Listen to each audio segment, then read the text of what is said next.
नमस्कार दोस्तों। आज की कहानी है अपशब्द। मेरे इस कहानी के चैनल पर आपका बहुत बहुत स्वागत है। माला जी रसोई में अपने पति सौरभ के लिए चाय बनाने जा रही थी। तभी डोरबेल बजी और वो दरवाज़ा खोलने चली गई। जब दरवाज़ा खोला तो सामने बेटे और बहू खड़े थे। माला जी उनको देख थोड़ा आश्चर्यचकित हुई। बेटे और बहू ने नमस्ते कहा तो उन्होंने जवाब देते दरवाजे से हट उनको अंदर आने को बोला। वो पति के कमरे में गई। अनुराग और निया आए। माला जी कमरे में घुसते हुए पति सौरभ जी से कहा। सौरभ जी ने अखबार चेहरे से हटाकर पत्नी की ओर देखा। थोड़ा गुस्से से पूछा, वो लोग क्यों आए हैं? उनका क्या है यहाँ? थोड़ी तल्खी से बोले, आता हूँ बाहर। क्यों गुस्सा हो रहे हो? जाने दो, आपके बेटा बहू। और आगे अभी पति से कुछ कहती कि सौरभ जी ने टोक दिया, बस करो माला, कितना सब्र करोगी? कभी तो जुबान से कुछ कह दिया करो। किस मिट्टी की बनी हो? सौरभ जी बाहर आए तो ड्राइंग रूम में अनुराग और निया उनके बेटा बहू बैठे हुए थे। पिता को देखते ही दोनों उठे और पांव छूने के लिए झुके। ठीक है, बैठो, कहते हुए सौरभ जी एक सोफे पर बैठ गए। माला जी किचन की तरफ चल दी। जब तक माला जी चाय और कुछ खाने पीने की वस्तु लेकर नहीं आई तब तक कमरे में गहन चुप्पी छाई रही। माला जी ने पूछा, और सब ठीक है? आज 5 साल के बाद हमारी याद कैसे आई? अनुराग ने पहले माँ की तरफ देखा, फिर पापा की तरफ देखा और बोला, याद तो अम्मा बहुत दिनों से आ रही थी, पर हिम्मत आज ही कर पाए हैं आपके सामने आने की। और अनुराग अचानक उठकर पापा के पास गया और उनके पैर पकड़कर बिलक उठा। निया ने मुंह नीचे कर लिया। उसकी भी आंखों में नमी थी। सौरभ जी ने कुछ नहीं कहा। माला जी की आंखों में आश्चर्य था। कुछ पूछती कि अनुराग की आवाज आई, पापा थैंक यू। बहुत छोटा है शब्द ये, पर आज आपकी वजह से ही मैं सिर उठाकर सबका सामना कर पा रहा हूँ। अगर आपने वक्त पर हमारी सहायता न की होती, 35 लाख न दिए होते, तो पापा आज मैं जेल में होता। माला जी ने चौंक कर पति की तरफ देखा। 35 लाख? कब दिए? क्यों दिए? ये मुझे नहीं पता और आपने मुझे बताया भी नहीं। अब आश्चर्यचकित होने की बारी अनुराग और निया की थी। सौरभ जी की आवाज आई, हाँ, नहीं बताया क्योंकि तुम तब तनाव में आ जाती। जब मैं तुम्हें ये बताता कि हमारे साहबजादे ने लाखों रुपए लोन लिया और एक फाइनेंस कंपनी से जिसे ये चुका नहीं पाया और कंपनी ने इस पर केस कर दिया, तो मैंने वो चुका दिए, बस। नहीं पापा, बस नहीं। आपको नहीं पता आपने हमारे लिए क्या किया है। जब सब ने हमारी सहायता करने से मना कर दिया, तब आपने ही बिना कुछ जताए हमें इस मुसीबत से निकाला। मैं और निया आज उसी के लिए आपके पास आए हैं। हम दोनों ने आपके साथ जो किया, उसके बाद भी आपने हमारी सहायता की, वो हमारा सिर झुकाने के लिए काफ़ी है। हम माफ़ी मांगने आए हैं।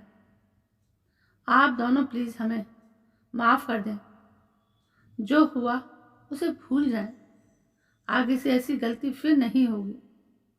हम फिर इकट्ठे रहेंगे। आपको शिकायत का कोई मौका नहीं मिलेगा। हम सौरभ जी ने हाथ उठाकर हम सौरभ जी ने हाथ उठाकर अनुराग को इशारा की। नहीं, माफ़ी तो मैं तुम्हें मरते दम तक नहीं करूँगा। तुमने मुझे कुछ कहा होता तो शायद मैं सह भी लेता, पर तुमने और तुम्हारी बीवी ने अपनी इस माँ पर सोने के कंगन की चोरी का इल्जाम लगाया है, और तुम भूल गए कि तुम्हारी इसी माँ ने तुम्हारी बुआ के लिए अपना सारा सोना तुम्हारे दादा दादी के हाथ पर रख दिया था कि घर की इज्जत का सवाल है। सोना तो जिंदगी में कभी भी बन जाएगा, पर आपकी पगड़ी मैं उछलने नहीं दूंगी। खुद नौकरी करते हुए भी कभी पैसों का मोह नहीं तुम्हारी माँ रखती थी। तुम्हारी पढ़ाई लिखाई, तुम्हारे कैरियर को बनाने के लिए उसने क्या क्या नहीं किया, मुझसे पूछो। और तुमने अपनी माँ को ही चोर बना दिया। तुम्हारी बीवी ने तुम्हारी माँ की अलमारी की तलाशी तक ले डाली, और तुम उसका साथ दे रहे थे। तलाशी में तुमसे एक बार भी विरोध में कुछ कहा नहीं गया। इसका अर्थ तो ये है था ना कि तुम्हें भी लगता था कि तुम्हारी माँ ऐसा कर सकती है, और बाद में वो कंगन इसी निया की अलमारी में नीचे मिल गए, और वो तो बड़े आराम से कह दिया सॉरी, कभी कभी ऐसा हो जाता है। तो बरखुरदार वो माँ थी तुम्हारी, तुमने ऐसा सोचा भी कैसे? तुमने तो वही किया जो तुम्हारी पत्नी ने किया। तुम्हारी पत्नी तो किसी और के पेट से पैदा हुई है, लेकिन तुम तो हमारे अपने थे ना। माँ को रुसवा करने में तुमने कोई कसर नहीं छोड़ी थी। ये बात तो मैं ऊपर जाने पर भी नहीं भूलूंगा। और माफ़ी तो बहुत दूर की बात है, मैं तो तुम दोनों की शक्ल भी नहीं देखना चाहता। साथ रहना तो भूल ही जाओ। आज मुझे मेरा ईश्वर भी आकर कहेगा ना कि इन्हें माफ़ कर दो, तो मैं उसे भी मना कर दूंगा। इस देवी का अपमान मेरे स्वाभिमान पर एक चोट है। सो सहायता भी इसलिए की थी कि अगर तुम्हारे जेल जाने की खबर से मिलती तो ये उसी दिन ऊपर चली जाती, और मैं इसे खोना नहीं चाहता था। वो सब मैंने तुम्हारे लिए नहीं, अपने लिए किया था।